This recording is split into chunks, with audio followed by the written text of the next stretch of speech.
LifeFight with Jermaine Andre is a positive production of RareGem Productions. For previous episodes or to get new episode updates, subscribe to the LifeFight channel hosted on the Inspiration Network of OneRareGem.com. That's OneRaregem.com for the tools you need to take on your life fight.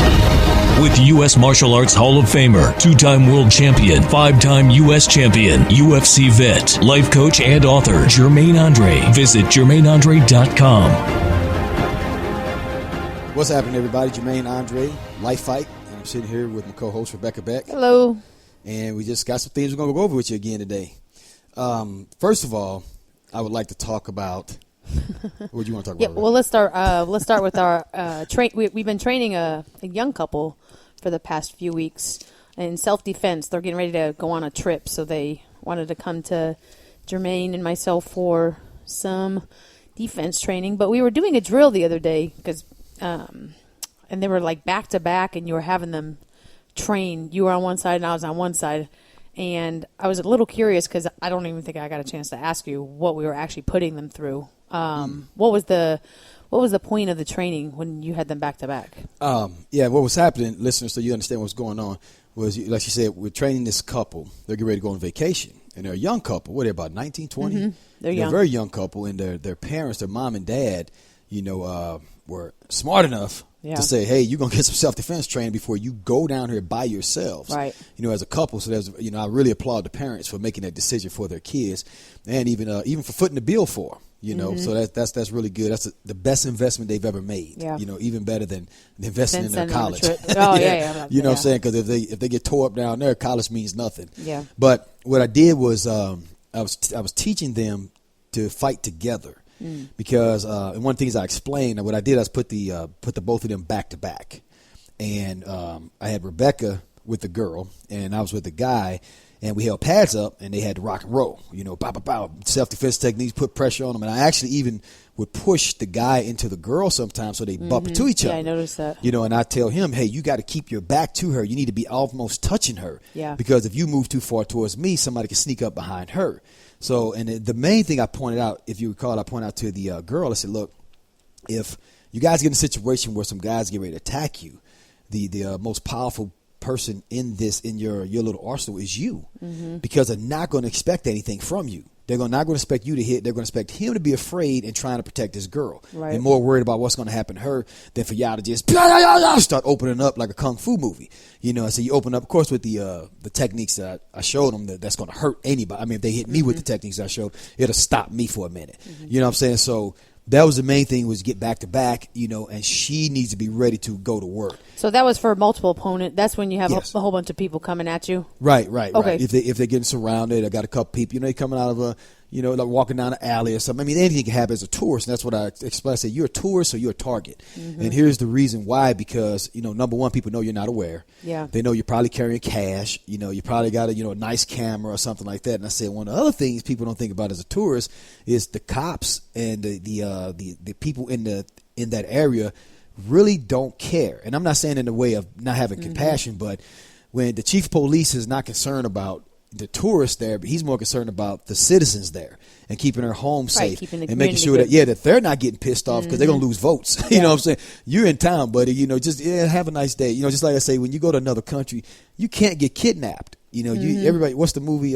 Taken. Yeah. Everybody don't have a dad who worked in this, who's an ex-CIA agent, who's going. And I tell them, you get kidnapped in Russia, it's over for you. It's game over. Right. What are your parents going to do? First of all, they're going to quit their job for 30 days to come look for you, and then when they come there, who are they going to talk to? The Russian police don't even want to do it, and then they don't want to uncover some mafia thing. You know what I'm saying? So that's why I say, when you guys are going out, you have to really be on your toes. Don't let anything happen to you, because everything is working against you and not in your favor. Yeah. I said, but you can catch them off guard. So when I showed them that to get back to back, start fighting. They both fight, throw those, those, what I like to call those 90 to 100% techniques. Yeah. And then I told him, I said, you hit with pocket. He's a little bitty guy, but he can hit. Yeah. You know, I made him turn it on and got in his head. Come on, man, they go rip her apart if you know. And he opened up, hit with them elbows. I was like, man, that's UFC material. You know what I'm saying? He hit somebody like that, it's game over. But I said, you keep that in mind that you can put somebody down, and you put them down to create that hole. Yeah. And I showed him what's called an extraction that we use in bodyguard, where he reaches around,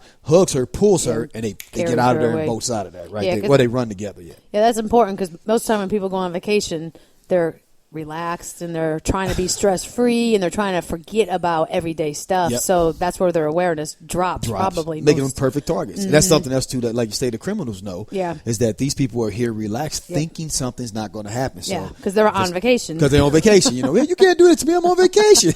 You know, so that makes them a perfect target. You know, just kind of like what we were talking about last time with the people going out running. They think that because they're doing something good for themselves, this means nothing bad is supposed to happen. Yeah. But that's what makes you a target for criminals. They know you're thinking like that. You know, so. I thought it was interesting, too, because you took them outside and trained them for if they're going to be in the car. Well, that was... well, oh my gosh, I have a whole bunch of stuff to say. But the one thing that drove me nuts was he was talking, because you asked him if they were going to be in a cab or if they were driving a car. And they had, remember they told us about an app? Oh my goodness. That you actually type your name in and then anybody comes to pick you up. It's just somebody that picks you up in a personal car. I was like, in a personal vehicle. Yeah, he said, I said, who is it? He said, well, it's people who sign up for it. Yeah. And he said, well, they do background checks. I said, yeah, but I mean, you can do a background check and anybody can jump. I could be sitting at the crib and I got the background check and my boy Frankie over there hanging out with me. He just got out of prison and they beep, beep. I don't want to lose that money. Frankie, take my car, go pick this guy up. Yeah. You know, and I don't know. I'm not putting the app down because I haven't looked into it. But I'm just saying a licensed taxi cab driver in a cab, that's where I'm going. I'm not going to just jump in the car of some guy who rolls up. You know what I'm saying? Who has no training, no certification or anything like that. Then it's just something that anybody can pick you up. Because I know I can't remember where I was at. It was somewhere I was shooting a video or a movie or something. I can't. Oh, you know what? You know where it was? It was when I was in Texas and I was on a podcast. And I remember that somebody. Matter of fact, I think I got picked up by that program. Oh. I got picked up from there. Ain't that up? See, talking about awareness. See how awareness is? But I can do that because I'm a fighting pit bull. Remember, my awareness is I hope somebody tries something. So once you reach that hope stage, you can be on vacation all the time, because you're always ready. But you know what? I sure did. I got picked up from where I did my podcast. I'm not going to even say the name because I don't want anybody affiliating anything bad with whose podcast I was on. Yeah. But I got picked up and it was a guy and he pulled up and he was a nice, clean car and it was a nice car and a nice guy. But it wasn't a taxi. It was a regular car.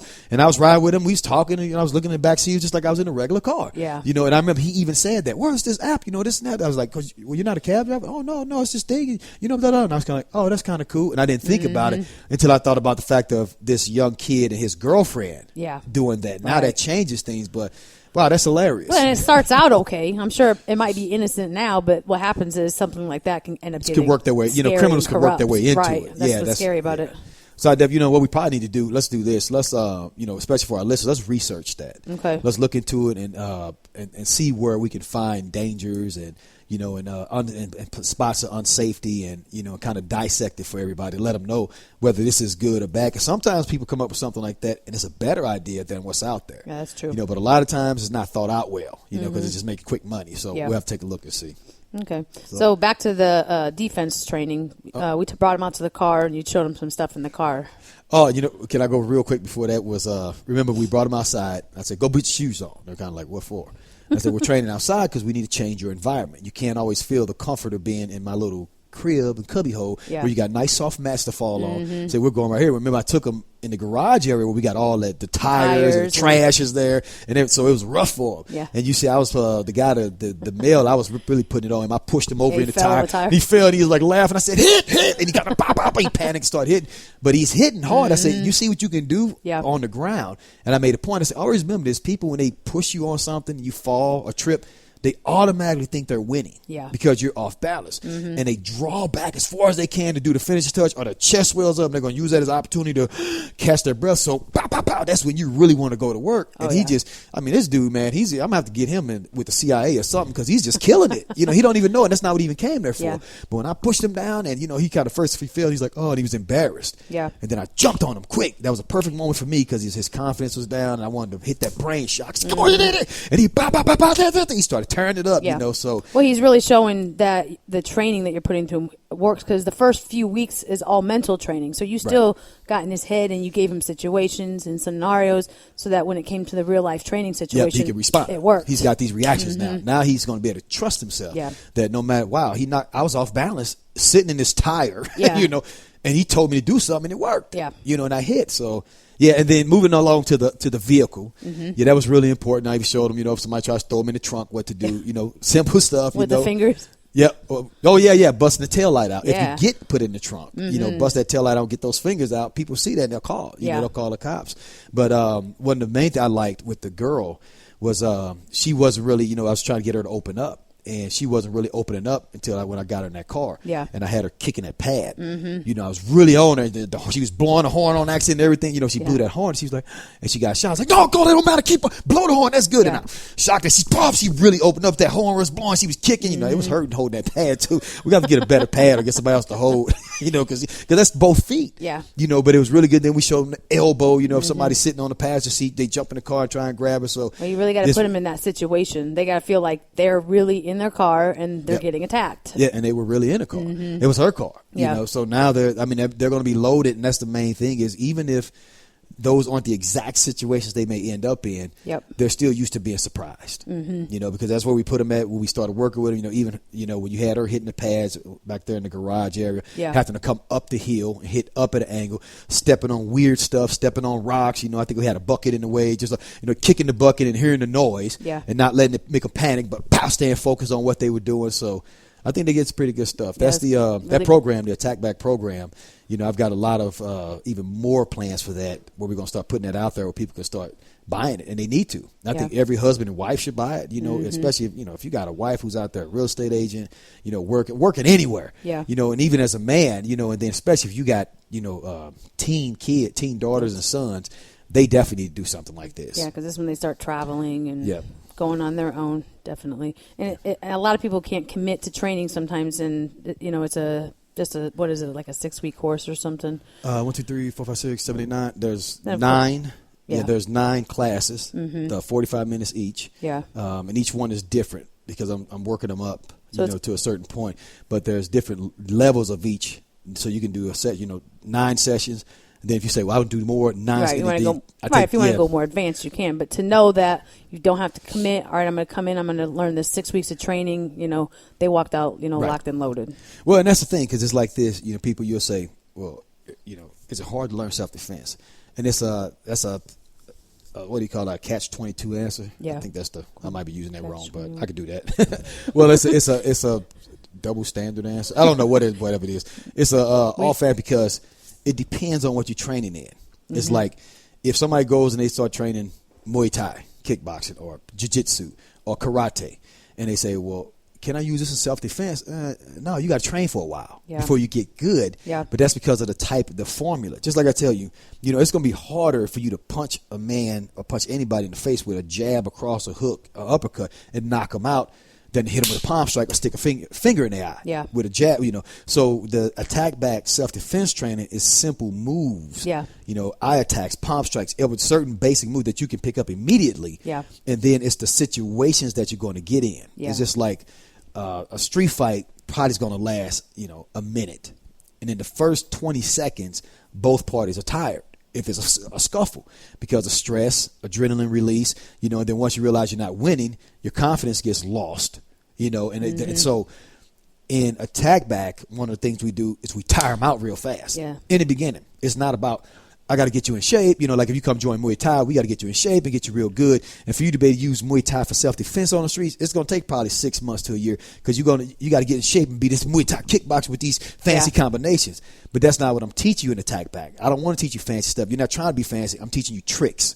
But if somebody get their hands on you, you're going to have about 20 to 30 seconds before you get tired. So I'm still teaching you how to fight tired. And that's what we do when we do the rounds with them in the beginning. Like I think it's the 3rd class.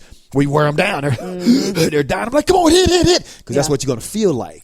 So it differs depending on what they're learning. Self-defense can be taught, in a couple of classes. I could teach self-defense depending on your definition of it. And, over this podcast, if I tell somebody, man, hey, if somebody attacking you, just jab your finger in their eye, and the listener listens to me. You're listening and you believe in this, and you get in a situation, you go, and you jab them in the eye and they grab the eye and fall. I just taught you self-defense. Send me my check for $300. You know what I'm saying? Just saved your life. You know what I'm saying? But I can show you everything in the world: palm strike, ear clap, finger, throat strike, knee to the groin, elbow, and you're not listening to me and you don't believe in it. Yeah. And somebody attacking you, go, and just fall down. Then it didn't work. You know what I'm saying? So it's saying that, yes, it can be taught. And the way I've got it set with the attack back, those stages, I'm looking for responses. Right. So it's not where I'm just showing you stuff. If you're not giving me the response that I need to see, then we're going to be backing things up and starting over. Training them differently. Right. So you definitely go off what type of person you're training. Exactly. Exactly. Yeah. So that makes sense. Just like the belt program. Yeah. When I train you, there is no, well, in 3 months you're going to be a yellow belt, then in 6 months you're going to be a green belt, and this long you'll be, and it costs this much. It's, when's my son going to get his black belt? I don't know if he even going to get one. Right. He may not make it that far. It depends on him, depends on your commitment to bringing him here. Right. When I put the pressure on him, he wants to quit because it wasn't like a Chuck E. Cheese party today, and you say, sure, you can quit. I mean, that's, what I'm saying, he's not going to get it. So that same thing with, with the attack back trainer. All right. So, Jermaine, I've been kind of going over some of the reviews today, and I'm noticing that it looks like they're all 5-star reviews. That's really great. Cool. So nobody hates us yet. Yeah. we need a hater. I'm going to be talking about that next. And how to employ your haters. So that's next podcast. I'm going to go ahead and read a review from, it's by Baba Inkosi. Review is, Jermaine has always been one of the most consistent, truthful, and deadly practitioners of the martial arts that I've ever known. I remember watching him blast through an opponent's way before the UFC became a phenomenon. So now to be able to listen to him give advice and just speak his mind about life itself is absolutely a privilege for any true believer in the martial code. Jermaine is the truth, y'all. Believe it. Good review. Oh, right on. Yeah. And Baba, what's it? Baba Inkosi. Baba Inkosi definitely has the right idea when he said it's nice for me to be able to hear me sit and talk, because it's nice to be able to sit and talk because fighting was hard work, man. So he's really with me. And, just point out something he said about at the beginning. What did he say there? Read the beginning up for me again. He's always been one of the most consistent, truthful, and deadly practitioners of the martial arts. You said deadly. Mm-hmm. That's really important as a martial artist, because I like to point out, and that's good that he sees that. That's somebody who understands the martial arts, because a lot of times the martial arts gets confused because a martial artist is supposed to be so controlled that he doesn't fly off the handle and he ain't, losing his mind. He's not rude. You're supposed to have, good etiquette. You're supposed to have, exceptional self-control. You're supposed to be extremely polite, because the first rule in the martial arts is not to offend. Right. Because when you offend, then you got to defend yourself. And the first rule of self-defense is don't have to defend yourself, because anytime you defend yourself, you can get hurt. And you don't want to get hurt. That's not self-defense if you're out there just starting stuff and getting yourself towed up, or got somebody attack you from behind because you beat the crap out of them in the street the other day. Mm-hmm. So a lot of times what happened to the martial arts was people got confused of thinking the martial arts is just only about being respectable, having discipline, being a nice guy, having self-control. And it's not about actually being a good fighter or being deadly, but as a martial artist, you're supposed to be deadly, and we know what happened to the black belt system, of the martial arts, probably like, I say about the 70s, 80s era, because before that, when the original, if you find a real black belt in any martial art, I'm talking karate, taekwondo, anything, a high ranking martial who's trained like he's supposed to, he is deadly. Mm-hmm. She is deadly. They got some stuff, and even though it may not, you could throw them in the sport arena of the UFC or the sport arena of any kind of cage fight or something like that, where you got gloves on and it's continuous, and they probably gonna get beat down because they're going against a different type of rules. They're still deadly on the streets. Mm-hmm. Just like I always point out to our guys, and that's it, man, if a black belt in karate hit you with a reverse punch in your solar plexus, you can kiss your rib cage goodbye. Yeah. Because they've been and building that power and that instinct for years, for 10 years. It should take anywhere from 5 to 10 years to get a black belt, in the real martial arts. So I'm liking that he said that. Yeah. As to say that this Jermaine is the real deal. He didn't just say Jermaine is really smart and really cool and a nice guy and da da da, and all that. So he's a black belt and he's so nice. You know what I'm saying? He said this dude is deadly. Right. So this is the real deal. You guys want the truth and the real deal.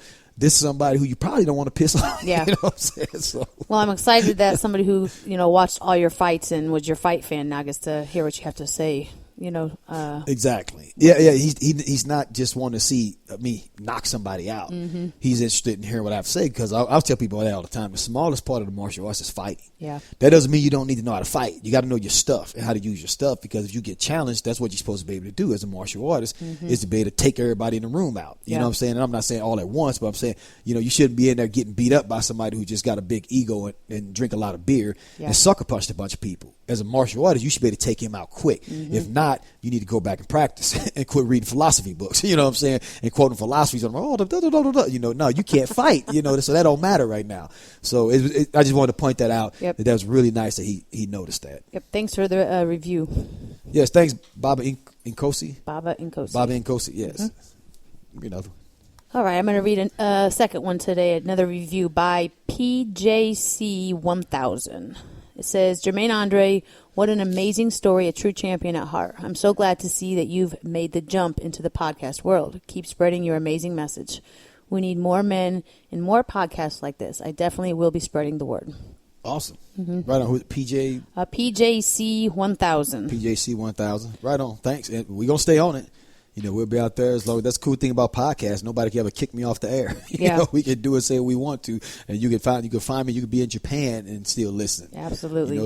But anybody who's out there, go check the reviews out. Give me your opinion, give me your thought. Like I always said, especially if there's something I say that you don't agree with or don't understand, always allow me a chance to clarify. You know what I'm saying? Because you may tell me something looking at it from a totally different angle, and I may look and say, hey, I'm going to change that. Then I got to have Bill go and edit out what I say last time so I don't look wrong. That's right. No, we won't do that. I'll just correct it. So don't be shy to help me dissect what I'm talking about. Yeah. Don't be shy to point out other views and other ideas, in your reviews. I appreciate that too. We'll always give a good response on it. Yep. So leave reviews. We'll go over the reviews, and if you have any questions, go ahead and leave them. You have some more questions for me? Speaking of questions and leaving them? Huh? You had a story you wanted to go over? Oh, yeah. Let me pull the story up. This is wild. Okay. All right. It was a story this morning I read. It says, home invaders dressed as cops came in to the home and they shocked a 4-month-old with their stun gun. I was like, wow. That's pretty, wow. Yeah, they were all charged. So, but does it say where that happened? The thing is, it says in Clinton. But, when you have somebody who you think's a cop that comes to your home, what do you do? Before we go to that, I want to say something. We need to go to Clinton. Can you clear my schedule? And we need to get me arrested and get me thrown in the same jail they in. Yeah. That's wild. They need to be whipped. Old school, you know what I'm saying?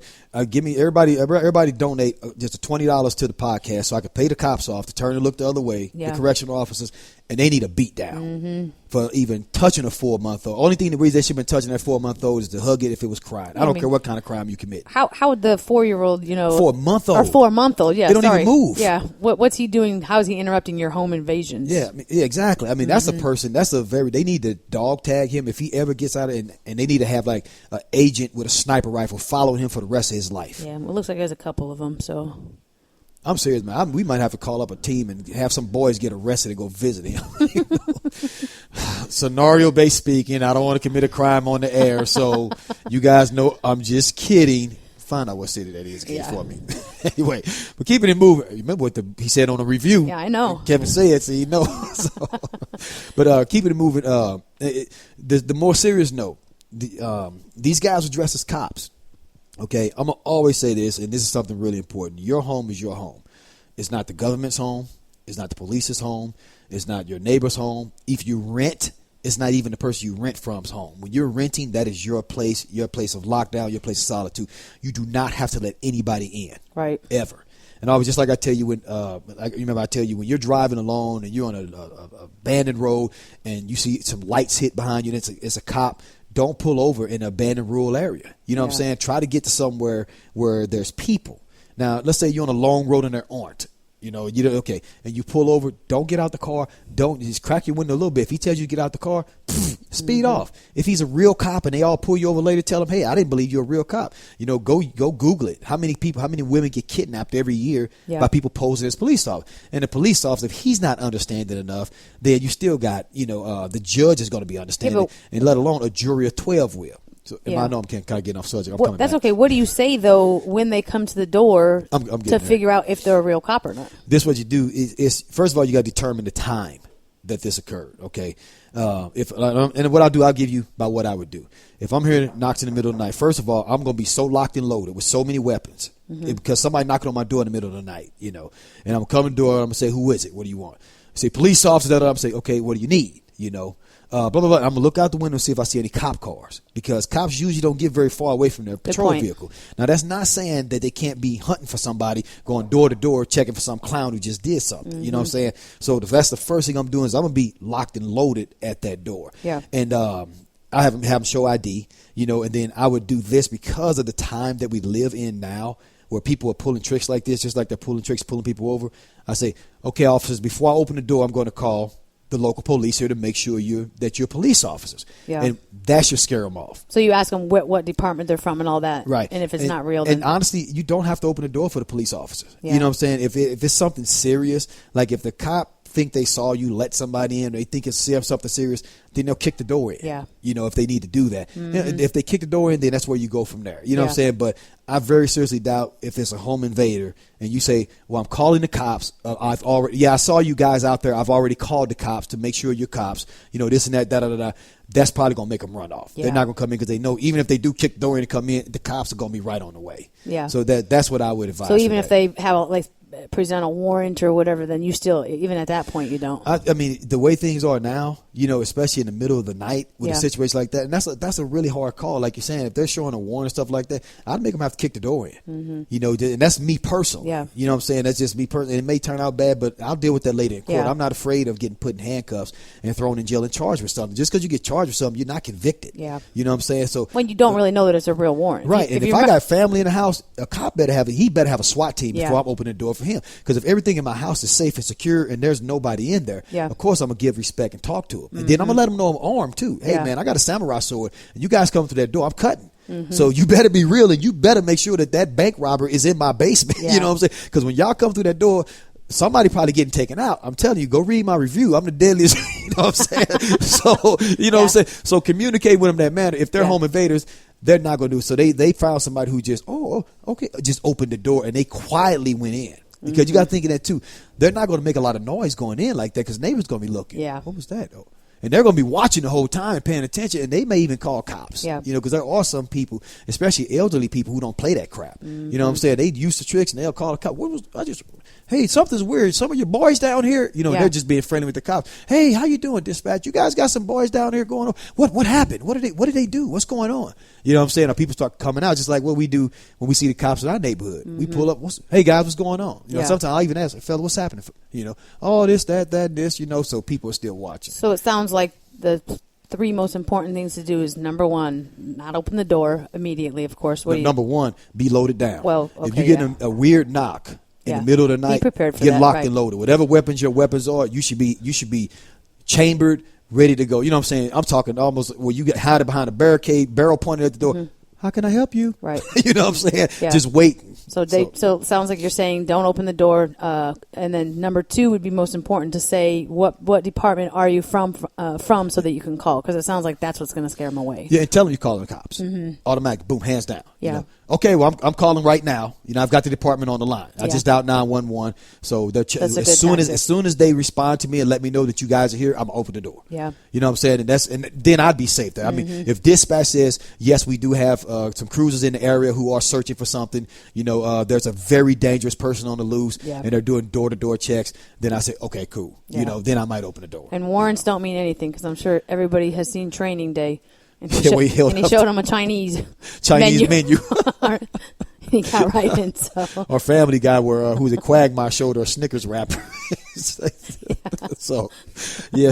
this is, I want to say this too. This is a situation where, with these guys, these types of people, and there's people out there like that. I mean, to tase a 4-month-old, that's just, I mean, that's when I believe demons exist and they take over human bodies. You know what I'm saying? That's when you really have to, because I can't even comprehend that. Yeah. You know what I'm saying? Every desperate situation I've been in, you know, where I was out of line or whatever, I could never comprehend hurting, I mean, even honestly hurting an innocent human being, but let alone a baby in a crib that's doing what?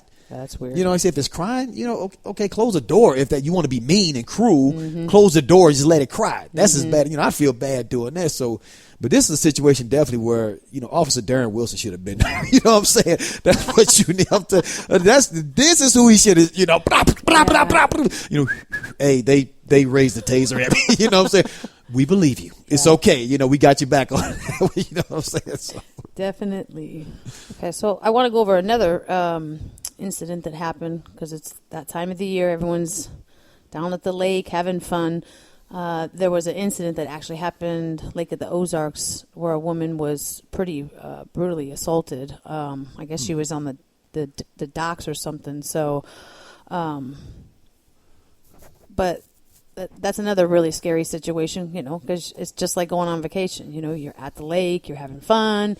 Yeah, I know the story you talk about. She was actually attacked on a boat. Oh, on a boat. Oh, okay. She was on the docks. She was at a club. You know, they're one of the clubs, beautiful clubs down there. Beautiful clubs, you know, all in there. We don't want to make the Ozarks feel unsafe because the Ozarks they have what you call the lake-itude, your attitude, and it is so perfect. I love it down there because everybody's got this great attitude. That's the whole idea is leave your attitude away from here. Right. So this is a very isolated incident, you know, and this is just the news report we're reading. We don't know exactly how it went down, exactly what happened, but it still brings up the topic of safety. Of, you know, if you're a person who goes, you know, and you deal with a boat, you know, and I'm not talking just Lake of the Ozarks, I'm talking Lake Michigan, I'm talking the ocean, I'm talking Florida, I'm talking LA, I'm talking Japan, anywhere on the coast where you have docks and you have, you know, these clubs and you got boats parked on these docks and they are serving liquor, you know, up here at these clubs. Anytime liquor is being served, anything can happen. Yeah. You know, and girls go down to these docks and go down to these boats by themselves. Yeah. You know, sometimes they go down to pass out, sometimes they go down to sleep, and you are now alone in a secluded area. You know, so this is a perfect area for somebody to make an attack because most of your boat docks are dark. Super dark. At nighttime when everybody's out partying, having fun. And the main thing that happens is people can't hear you because you know all this music's blaring, you know, from the clubs because it's usually an outside party. So you know, screams won't be heard. Which I read this story and actually I want to applaud the girl because she fought back. She attacked back, and that's what she did. She fought them off, and she screamed, and somebody heard her. And I want to applaud the person too, who somebody got a flashlight. Hey, what's going on? You know, and they stood up. Right on. And so this clown had to jump into he jumped into the lake to swim away and escape. Wow. Yeah, so that was an applaud on both of their part. You know, people standing up together. You know, her fighting back, and just that simple. She stopped. You know, who knows how far that could have went. Right. You know, but in regards to, you know, and actually, I'm probably going to put a self-defense course, an attack back self-defense course together for this type of situation because there are self-defense techniques that you have that differ on a boat, depending on the type of boat you're on. Well, first of all, we're gonna start everything off with what we always say: preparedness, awareness, then defend. Preparedness. You know, I've been at you know, lake parties, you know, ocean parties, beach parties, and first of all, everybody in skimpy clothing. Yeah. The girls are half naked. You know, the guys are in shorts. I remember you can remember one time you were with me and I actually had my pocket knife. Yeah. And I would not get away I wouldn't get in the water because I wasn't going to get away from that pocket knife. I said, I want, you know, no way. Yes, I remember. I got mad at you because I think I handed you my pocket knife secretly. So I went to go turn around and. Yeah, I think it was, and I got in the water. And hung out for a little while. Then I got out and I was like, "Where's my pocket knife?" You said, "I don't know." Yeah. And I was like, "What do you mean you don't know, man? Come on, I need my." Because that's back when I was, you know, a little paranoid and stuff. So I understand totally. Back when you were a little paranoid. Yeah. Well, remember, it's not paranoid unless you respond wrong. Let's say I was very aware. All there we go. Back when I was very aware. You know. So anyway, the whole deal is you don't have a lot of clothing where you can have something. So I would advise, first of all, preparedness. If I get in a situation, how can I defend myself? You have to have some self-defense skills and techniques you're thinking about using. You know, especially a girl. You're in a bikini. You're super hot. Your body's hanging. You got half of everything hanging out. You know, that's making the wolves' tongues hang out their mouth. and you drunk. Yeah. So you're stumbling around. You can barely see where you're going. You know what I'm saying? So you're already in one of the worst positions in the world that you can be in. Yeah. So you have to have an idea of how you're going to defend yourself. So whether it's having a purse over your shoulder, a backpack that's got pepper spray in it, or got something, something that you can use, something that clips on, or just anything, that you can use, or you got to really be good with your hands and your feet to defend yourself. So you have to be prepared first. Yeah. That, okay, if I get caught in this, half naked in these clothing, what am I going to do to fight back? Yeah. All right. And then awareness. Along with that, sorry to stay back on that, okay, sure. Being alone in general, come on, just have a crew with you, bring some of your people with you, grab one of the guys that you're hanging out, have them walk down to the dock with you, just don't walk by yourself. That's actually where I was just going. Oh, okay. Yeah, I was going to say, in general, just don't be by yourself. But we've got a rule, yeah. And anybody who hangs, this is a thing too, and that goes with preparedness. I don't let idiots hang with me. Yeah. You know what I'm saying? Especially when I'm in there, the girls who come, I say, look, these are the rules. Yeah. This how it goes. If you're going to be with me and my crew, when you go to the bathroom, you have to let us know. Mm-hmm. Let us go with you, or you take another girl with you. Yeah. You know what I'm saying? If you guys are wasted, you have to do what we tell you to do. Mm-hmm. If we tell you had too much to drink and you need some water, you have to stop and drink water. And the guys were the same way with each other. Yeah. Just like when I start getting mad at somebody and one of the guys said, Jermaine, collar that dog, I have to obey that order. Yeah. Because that means I'm out of line, or he wouldn't be telling me. If I don't trust him that he's telling me, then why am I hanging with him? Absolutely. If I'm saying, oh, you don't know, shut up, then I shouldn't be with him. So we always set that rule. First of all, yeah. You don't go anywhere alone. Mm-hmm. You take somebody with you because of everybody's inebriated, yeah. And you got too many secluded areas and something can happen, yeah. So that's where your awareness comes in. Mm-hmm. And then, you got to pay attention to, just like I say, the Terminator thing. Look at the area. When you're walking down to the boat, don't just be, drinking and looking at the ground and looking at the water. Stop. Look down at the boats. Is there somebody hanging around down there? Mm-hmm. Are there guys on the back of the boat? You see a group of guys on the back of the boat, and you by yourself. Just that's kind of stuff you got to look out Absolutely. for, because something like this could happen. Mm-hmm. Well, your awareness almost kind of like no matter how much you've had to drink and you're all over the place and you're stumbling, having that awareness sometimes can sober you up just enough, to stop and focus on what you have to do. Yeah. So right. Yeah. So it's super important. Yeah. So the awareness, looking out for people who don't fit, looking out for large groups of, groups of guys. I always tell a girl that when you see a group of guys, groups of guys, we're trouble. Yeah. Like I tell you, remember I said before, when women go out to the club, when we talking about in use of force, you asked me about, have to confront women fighting. I said, when women go out, they go out to look good. Mm-hmm. They want to get looked at and hit on, or to hang with their girls. Guys, when we go out, usually, in groups, we ready to whoop some butt. Right. You know what I'm saying? Right. We want to be the alpha males in the venue. So yeah. If you're walking down to the boat dock and you see 10 guys on a boat, or 5 guys on a boat, or 3, that's not good news. Yeah, absolutely. It's probably best not for you to walk past them by yourself. Mm-hmm. And that's not saying the guys even bad guys, because if I'm sitting on a boat and it's all hard legs and a pretty girl half naked come walking down, I've been drinking. Yeah. I'm like, hey baby, how you doing? Even I'm not going to attack her, but I'm still going to come at her. So you got to know that when you're walking down there, you're yeah. a piece of raw cooked meat with barbecue sauce on you, and these are all dogs. Yeah.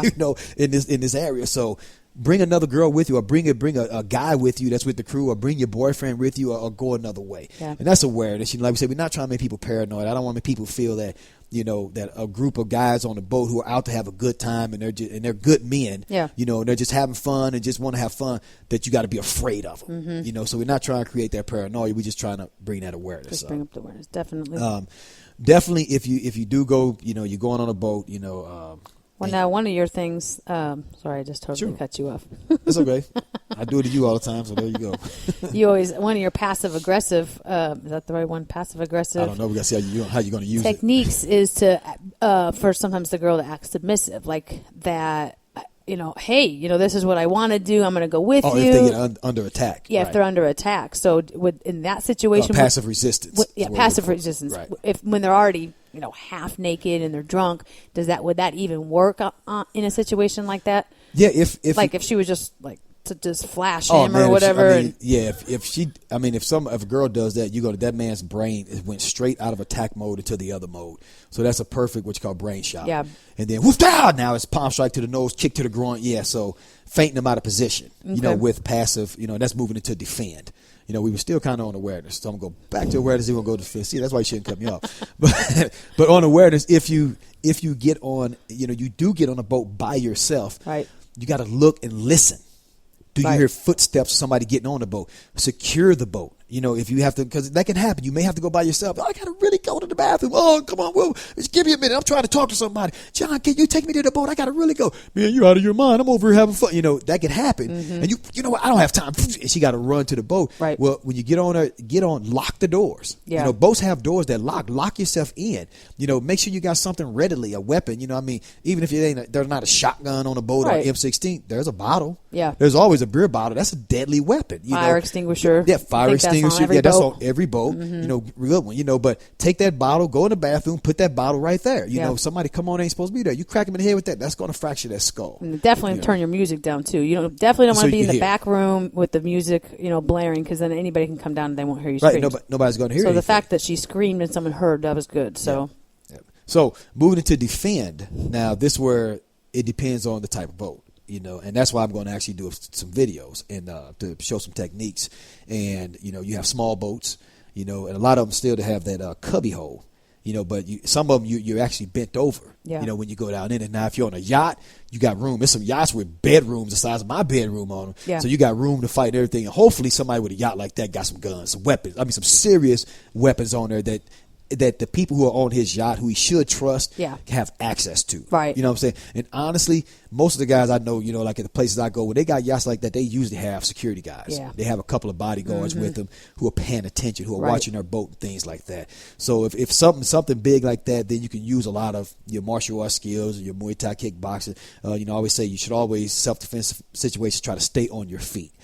Fight from a standing position, palm strikes, eye flicks, so you can, because when you're on your feet, you can retreat. And that's what she wants, you're not worried about the dude still in the boat. You know what I'm saying? The boat's in so a finger in the eye and she's gone. Go get security, the bouncer's going to come down and they're going to put it on them. You know what I'm saying? They're going to do them worse than the cops will, because they don't play that craft. So that's the thing if it's on something big. Now, if you're on a small boat with a cubby hole, and you bent over, now you just lost your core. You can't hit but now. Wait, what do you mean by a cubby hole? Like a small boat where a cubby hole is like the area where you can walk down into the boat. Oh, okay, like the little room. Yeah, and there's actually a name for it. I don't know what it is, but I thought a cubby hole was what you put your drink in. So I just want to make sure that I don't know. Cubby hole is just a hole. that's the room that you go in that's under the boat. Right, okay. And it may not have a big bedroom. Sometimes it's just a little small spot you can go in. It's got a couple of seats, but you can't stand up in it. Okay. That's what I mean. It's not big enough to stand up in. You have to be bent over, but you can sit down under there. So now you've lost your core. You can't really, it's going to be hard to strike. You might be able to throw a decent palm strike, but he can just tackle you and get you down. But this is where, like I say, knowing different arts, and different arts have different things. We know that, I always say like Russian Sambo, or ground fighting, because Russian Sambo's got stand up also. But the ground fighting in Russian Sambo, Brazilian Jiu-Jitsu is good for ring fighting and sport fighting only. And you really don't want to be trained only in Jiu-Jitsu for self-defense. You need a striking art. But this is where Jiu-Jitsu comes in. Because when you're under there and you're bent over, he's going to rush you as fast as he can. You're close to each other, arm bars, triangle chokes, key locks, all the stuff that Brazilian Jiu-Jitsu offers would be the perfect place to use it, because you're going to be in a position when he gets in your guard where he's between your legs anyway. Yeah. So knowing that art comes in handy, because if all you know is a striking art, boxing and Muay Thai and Taekwondo, karate, that's not going to work in one of those. Yeah, but when you have someone on top of you, you still can use basic self-defense, eye gouges, ear claps, headbutts, stuff like that. Well, the main thing that like Brazilian Jiu-Jitsu, Russian Sambo, Judo would help you with is positioning.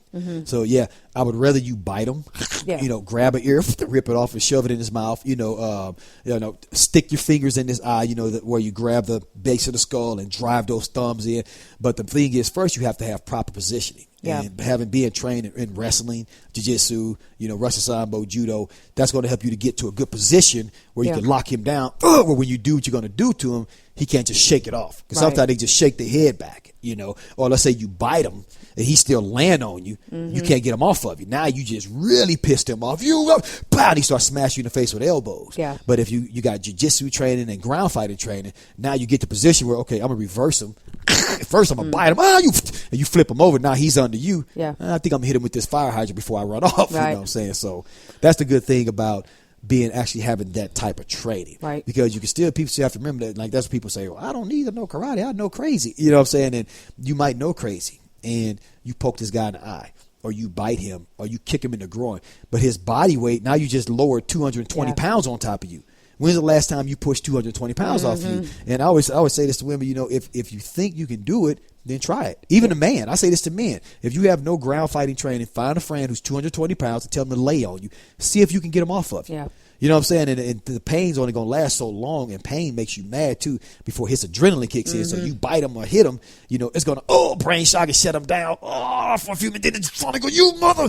Now you just turn him into the Incredible Hulk. Yeah. Don't make me angry. You won't like when I'm angry, you know. So the training, that's where that type of training will come in. And I'm going to actually I'm put together a really nice formula for people to have, where I'm going to show some moves and techniques that you can use. That I'm gonna pick, you know, the best ones to use in this type of situation, this part of the boat, when you're here, when you're there, and they're gonna have a nice little DVD so they can check it out whenever they get ready to throw a party. All right, everybody got to sit down and watch this before you can get drunk. That's important. Yeah. You know what I'm saying? That's Throw it good out. stuff. Yeah, show people that you care about them. You know, their safety. Just like every boat's got a life vest for every person on there. Yeah. You know, so this is their life. Yeah. They get attacked on your boat.